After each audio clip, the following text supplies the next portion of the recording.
रामायण इन 500 days के 43वें दिन वाल्मीकि रामायण के बालकांड के 43वें चैप्टर पर है।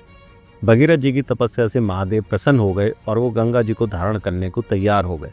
गंगा स्वर्ग से चली और महादेव के मस्तक पर गिरी।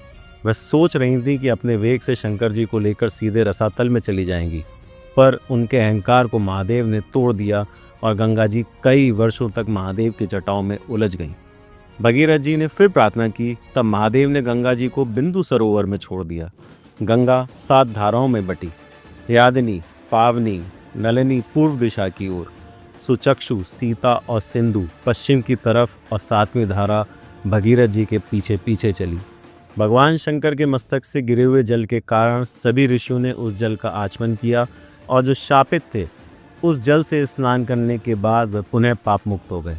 गंगा जी के वेग में महात्मा जनू का आश्रम बह गया तो उन्होंने पूरी गंगा जी को पी लिया, लेकिन देवताओं के समझाने पर अपने कान के छेद से गंगा जी को फिर प्रकट किया और इसीलिए गंगा जी जाह्नवी कहलाईं।